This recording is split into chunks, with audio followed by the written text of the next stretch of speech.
Hi guys, welcome to the channel. Welcome back to the channel. Whatever the case may be, we're going to continue on doing some comedy here. Right now we're going to be doing this one.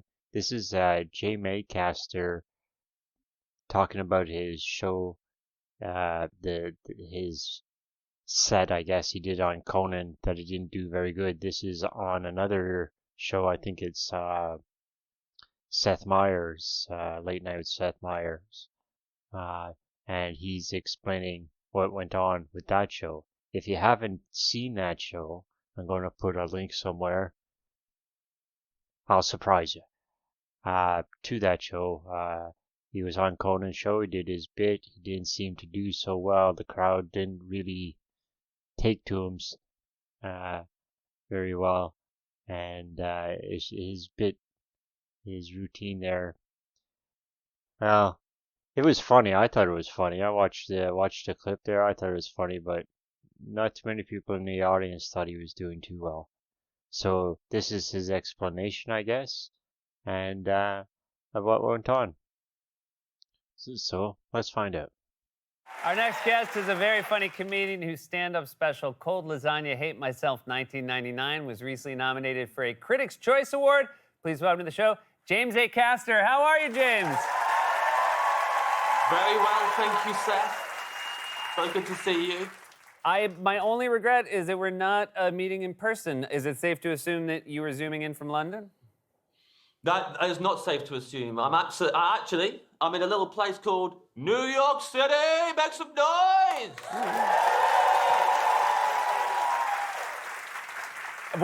But you're not here. No, I'm in a little place called 29 Rockefeller Center. Okay. That is where I spend a lot of my time in New York. I'm loyal to that building. I will not set foot in 30 Rock. I'm 29 Rock till I die. You have long been a supporter of 29 Rock. It's a very overlooked building, so I totally understand. 29 Rock forever. You can watch Sunday Night as live. My favorite show goes out every week. Hey, congratulations on your special, which I adored. It is chock full of jokes. It talks a lot about the last few years of your life. And it's 2 hours, and it flies by. You must be pleased with the fact that it was nominated for a Critics' Choice Award. That's very kind of you. Yeah, I am very pleased, excited about the Critics' Choice Award. Also, I don't need to get my hopes up. It came out the same year as Inside by Bo Burnham. Yeah. So I can just chill out and let whatever happens happen, which I think we know what's going to happen. Yeah, the last special I released was 2018, which is the same year that Hannah Gadsby released Nanette. I have a rule that I only release specials when geniuses completely reinvent the genre, and then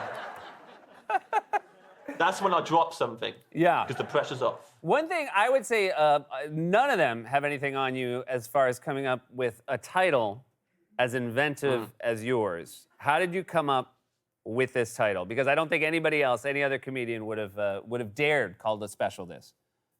They wouldn't have dared. They're all too scared. And unlike me, they didn't have the experience that I had when I had a microwaved lasagna and it was hot and it tasted rubbish. So I put it in the fridge. Then I watched Queer Eye and I got drunk.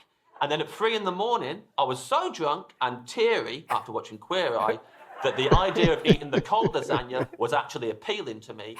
I ate that. It was the most delicious thing I've ever tasted. Like, all the bechamel sauce kind of congeals and has a foamy Haribo sweet texture to it. It's very good. And then I got on a text group. It was 3 in the morning. No one else is awake. So I got to do a solo. They're my favorite times to go on the text group, is when you get to do a jazz, just complete stream of consciousness solo and tell them everything that's on your mind, but not in one block, in loads of little short jabs, each for as it occurs to you. And I just was like, cold lasagna's delicious. It's the best thing ever. This is the happiest day of my life. The best year of my life was 1999. And then I started going, I hate myself. And I've just realised how much I hate myself because the drunkenness kicked in. And then I changed the group name to Cold Lasagna, Hate Myself 1999. Passed out. Then the next morning, my agent texted me saying, we need to name this show because the tickets go on sale tomorrow. So I just gave them the most recent name I'd come up with.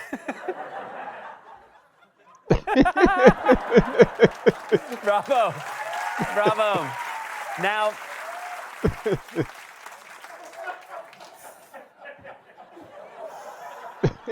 Some who might not know your incredible work as a stand-up might have first discovered you when you were on Great British Bake Off.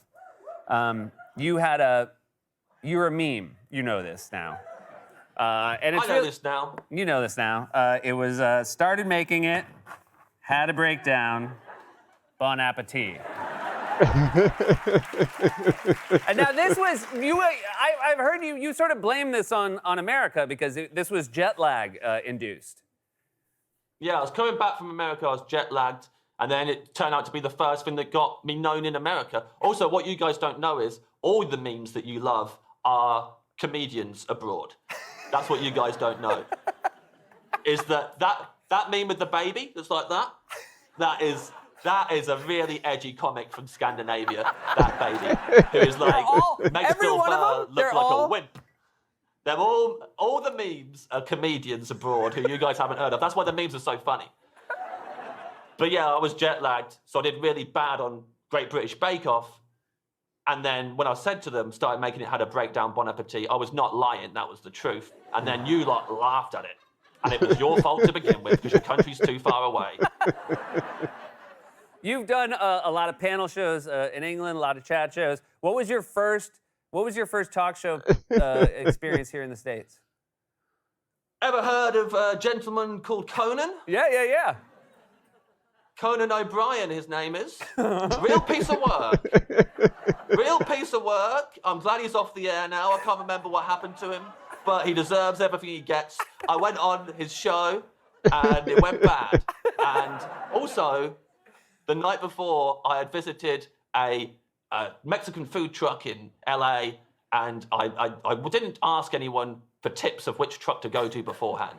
And let's just say that when I was on Conan's show doing stand-up, some of my insides were trying to burst into my outsides.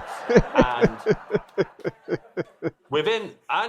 bearing in mind, the audience didn't know this, but I think they could sense it, because no laughs, they weren't on my side. And then within half an hour of being on the show, and I wish this was a lie, I went to a steakhouse and my pants.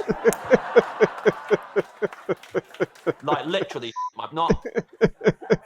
I went to a steakhouse and then got scared of like, oh, what about when that airs? I literally did it in my pants. Like it came out of my butt and into my pants. Well, the last place I wanted it, Seth.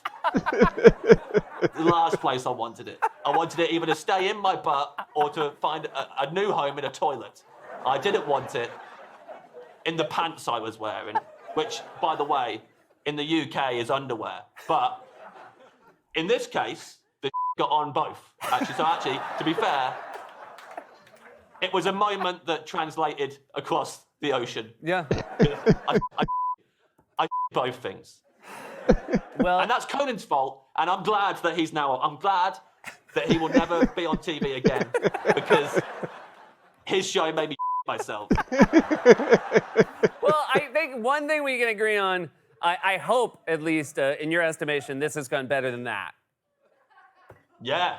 Oh, I'm here, and you can't see because it's like this, but I am just not sat on the toilet just in case. Better safe than sorry. Fool me once, Seth. Hey, thanks so much. I really do hope next time's in person. I do as well. You're a lovely man. James Acaster, everybody. Cold Lasagna, Hate Myself, $19.99 is available to purchase on Vimeo. So that was James Acaster soiled himself after performing stand-up on Conan.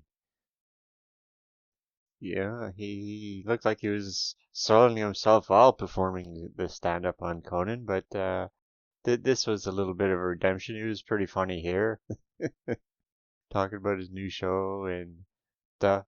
Anyway, do you think he redeemed himself from after the Conan show here? Let me know. Let me know in the comments, and thanks for watching. Have a nice day.